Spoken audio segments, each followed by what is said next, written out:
नमस्कार, मी धनंजय सानप द ॲग्रोवन शोमध्ये तुमचं स्वागत। विधानसभा निवडणुकीत नमो शेतकरी महासन्मान योजनेच्या निधीत 3,000 रुपयांची वाढ करण्याची घोषणा महायुती सरकारनं केलेली तुम्हाला आठवतच असेल।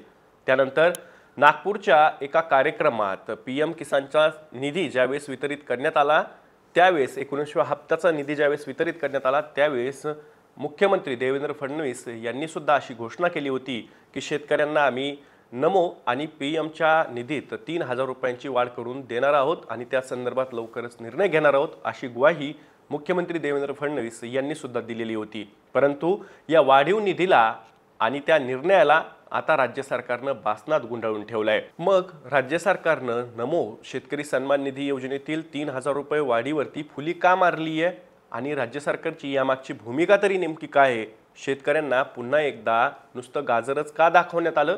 या सगळ्या विषयांची माहिती आपण आजच्या द ॲग्रोवन शोमधून घेणार आहोत, त्यामुळे व्हिडिओ शेवटपर्यंत बघा। तर पीक विमा योजना आणि नमो शेतकरी महासन्मान या दोन योजनांमधून कोणतीही भांडवली गुंतवणूक होत नसल्याची उपरती आता राज्य सरकारला झाली आहे।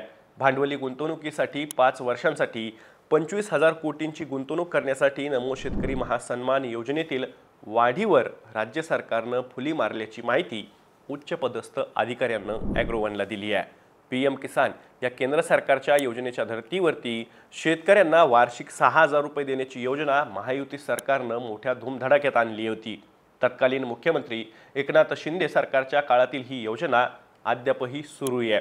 या योजनेत आणखी 3,000 रुपये वाढवून देण्याचं आश्वासन भाजपसह महायुतीच्या जाहीरनाम्यात करण्यात आलं होतं। तसंच शेती संदर्भात अनेक घोषणा सुद्धा या महायुतीच्या जाहीरनाम्यात होत्या।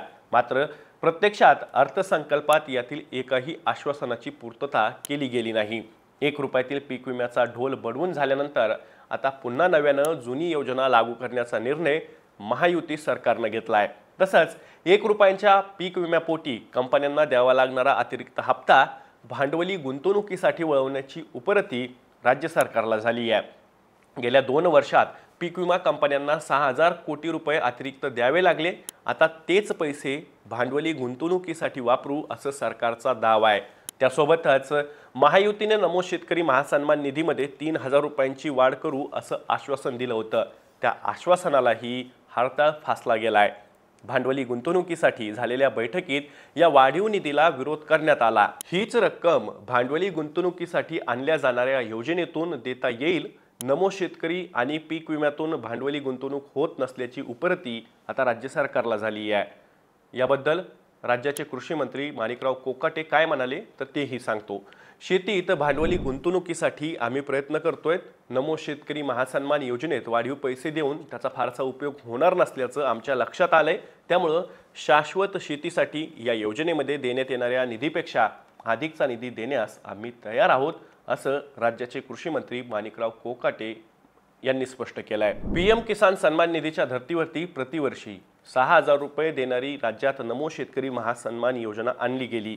जे शेतकरी पीएम किसान महासन्मान योजनेचे लाभार्थी आहेत त्यांनाच या योजनेच्या अंतर्गत लाभ दिला जातो। सध्या राज्यात पीएम किसान महासन्मान योजनेचे 93,53,951 लाभार्थी आहेत। त्यापैकी 93,25,774 शेतकऱ्यांना डिसेंबर ते मार्च अखेरचा हप्ता देण्यात आला आहे।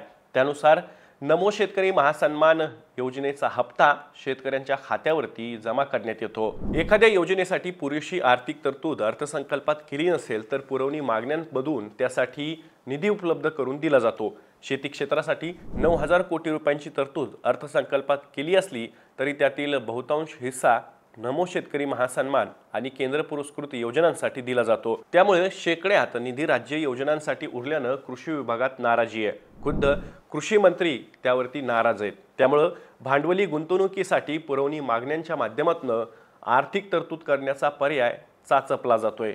जून अखेर होणाऱ्या पावसाळी अधिवेशनात याबाबत निर्णय होऊ शकेल अशी सुद्धा शक्यता आहे। तर या पद्धतीनं राज्य सरकारनं नमो शेतकरी महासन्मान निधी योजनेची जी काही वाढीव रक्कम शेतकऱ्यांना देण्याचा दावा केला होता, वायदा केला होता, ग्वाही दिली होती, त्यावरती आता राज्य सरकारनंच फुली मारली आहे।